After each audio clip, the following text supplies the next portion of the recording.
বহুতৰে এটা এটা সপোন থাকে, ঠিক তেনেদৰে আমাৰো আজি এটা ডাঙৰ সপোন পূৰা হ'ব গৈ আছে। তাৰ কাৰণে এয়া দেখিছে মা আৰু দাদা এইফালে চাইন কৰি আছে। মোৰ লং ব্লগ যিসকলে চাইছে তেওঁলোকেতো গম পাইছে, যিসকলে চোৱা নাই তেনেহ'লে ব্লগটো প্লিজ চাব, মই ডেছক্ৰিপশ্যনত লিংকটো দি দিম।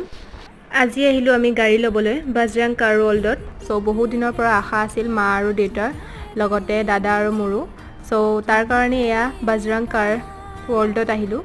তাতে আহি পেলাই আমি চালোঁ, বহুত কেইখন গাড়ী চালোঁ, তাৰপিছতে আমি এফৰ্ডেবল প্ৰাইজত এখন চুজ কৰিলোঁ। চ' এয়া দেখিছে একদম লাষ্ট মমেণ্টত মই এয়া ভিডিঅ' অলপ কৰি আপোনালোকক দেখাই দিছোঁ। চ' আপোনালোকৰ আশীৰ্বাদত আজি ইমানখিনি কৰিবলৈ সক্ষম হৈছে, বিশেষকৈ দাদা, আৰু আগলৈও আপোনালোকে আশীৰ্বাদ কৰিব যাতে আৰু ভাল ভাল খবৰ আনিব পাৰোঁ আপোনালোকৰ আগলৈ। আজি ভিডিঅ'টো চাই কেনেকুৱা পালে জনাব। এয়া আমি সৰু সুৰা পাৰ্টি এটা কৰিলোঁ আৰু এটা ভাল খবৰ আনি আছোঁ নেক্সট ব্লগত।